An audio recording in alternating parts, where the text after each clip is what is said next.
Mister Rajiv, आप पाकिस्तान पर हमला करना चाहते हैं, गो ऑन, आगे बढ़ें, लेकिन याद रखें दुनिया हलाकू खान और चंगेज खान को भूल। आइंस्टाइन ने कहा था कि चौथी जंग अजीम जरूर लाठियों और पत्थरों से लड़ी जाएगी। भारत ने 1974 में स्माइलिंग बुद्धा यानी मुस्कुराते बुद्धा के नाम से न्यूक्लियर एक्सपेरिमेंट किया, लेकिन राजीव गांधी की एक बयान ने इस कोशिश को मजीद सीरियस और तेज कर दिया। सूरत मुमकिन है कि पाकिस्तान मुकम्मल तौर पर तबाह हो जाए। कि ये बात सुनकर मेरी रीढ़ की हड्डी में सर्दी की एक लहर दौड़ गई है कि जनरल जिया के कहने के बाद राजीव गांधी बिल्कुल गंग हो गया। उसके मुंह से एक लफ्ज भी नहीं निकल रहा था। हिरोशिमा और नागासाकी पर एटॉमिक बम गिराए जाने के बाद ये बात तो वादे हो गई थी कि अब इंसानियत जंग के मैदान में किसी और ही लेवल पे पहुंच गई है, और जिसके पास एटॉमिक पावर होगी, न्यूक्लियर एनर्जी होगी, न्यूक्लियर ताकत होगी, उसके पास एक बेपनाह एनर्जी का सोर्स होगा और उसका इस्तेमाल किसी भी सूरत में हो सकता है। उससे इंसानियत को बेपनाह नुकसान भी पहुंचाया जा सकता है और इंसानियत के एक अलग ही लेवल पर खिदमत भी की जा सकती है। तो इसके बाद एक रेस शुरू हो गई, एक दौड़ शुरू हो गई एटमी ताकत हासिल करने के लिए। जाहिर है सबसे पहला नंबर सोवियत यूनियन यानी रशिया का था, जो कि पहले ही कोशिश कर रहा था, क्योंकि शुरू दिन ही से अमेरिका और रशिया एक दूसरे के हरीफ रहे हैं। तो ताकत को बैलेंस करने के लिए रशिया के पास एटॉमिक पावर का होना जरूरी था, और दूसरे ममालिक भी जान गए थे कि अपने सर्वाइवल के लिए एटॉमिक पावर का होना जरूरी है। एक बार आइंस्टाइन ने कहा था कि मैं ये तो नहीं जानता कि तीसरी जंग अजीम कौन से हथियारों से लड़ी जाएगी, लेकिन ये जानता हूं कि चौथी जंग अजीम जरूर लाठियों और पत्थरों से लड़ी जाएगी। उसके कहने का मकसद यह था कि तीसरी जंग अजीम के वक्त इंसानों ने इतने एडवांस हथियार कर लिए होंगे, उसके बाद इतने तबाहकुन हथियार होंगे कि वो इंसानियत को मुकम्मल तौर पर तबाह करने के लिए काफी होंगे। पाकिस्तान ने अपना न्यूक्लियर प्रोग्राम 50 की दहाई में शुरू किया। 1956 में एटॉमिक एनर्जी कमीशन PAE का क्या अमल में लाया गया। तो इस प्रोग्राम के तहत 70 की दहाई में खुसूसन 1971 की पाक भारत जंग के बाद जोहरी तजर्बात ने खासी रफ्तार हासिल कर ली। भारत ने 1974 में स्माइलिंग बुद्धा यानी मुस्कुराते बुद्धा के नाम से न्यूक्लियर एक्सपेरिमेंट किया। पहल तो न्यूक्लियर प्रोग्राम पुरअमन एनर्जी हासिल करने के लिए शुरू किया गया था, लेकिन भारत के एक्सपेरिमेंट के बाद न्यूक्लियर प्रोग्राम ने मिलिट्री शक्ल अख्तियार कर ली।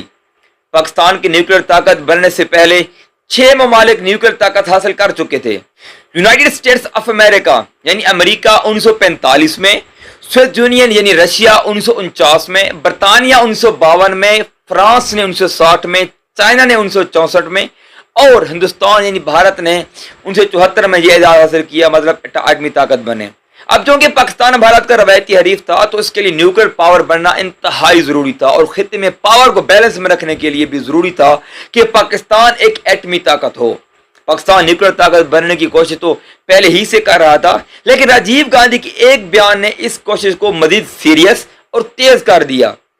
राजीव गांधी जो कि उस वक्त भारत का वजीर आजम था, उसने 1987 में अपनी पार्लियामेंट में एक बयान दिया। उसने कहा था कि न्यूक्लियर वार के नतीजे तबाहकुन होंगे, लेकिन अगर हमें अपना दफा करने के लिए मजबूर किया गया तो हम जोहरी हथियार यानी न्यूक्लियर वेपन इस्तेमाल करने से नहीं हिचकिचाएंगे।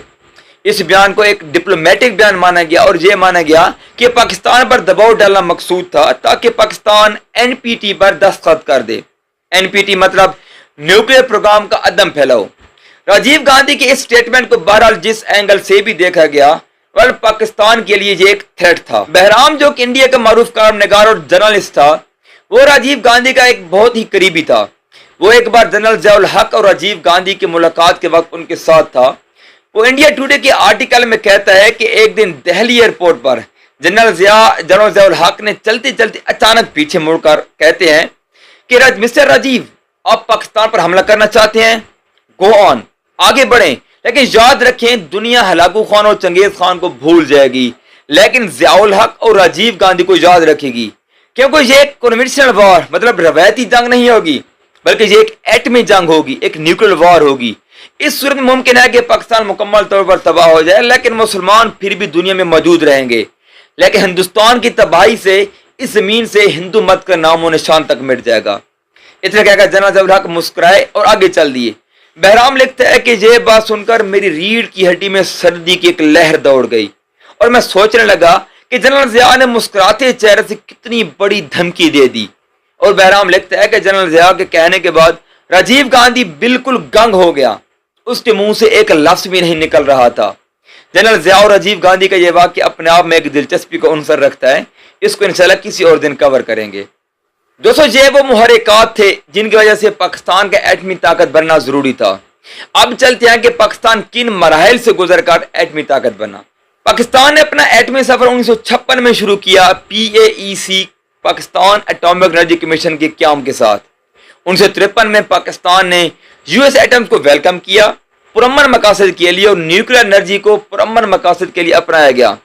1961 میں PAEC نے لاہور اور ڈھاکہ میں ریسرچ سینٹرز بھی یعنی تحقیق کے مراکز قائم کیے، جن میں یورینیم کی تلاش سمیت بیسک ریسرچ شامل تھی۔ 1965 میں پنسٹیک یعنی Pakistan institute of nuclear science and technology میں 5 میگا واٹ کا ایک ریسرچ ری ایکٹر شروع کیا گیا۔ 1974 میں پاکستان کا ایٹمی پروگرام پرامن رہا، لیکن ہندوستان کا 1974 میں سمائلنگ بدھا کے نام سے نیوکلیر ٹیسٹ کے بعد پاکستان کے ایٹمی پروگرام نے ایک دوسرا ہی رخ اختیار کیا۔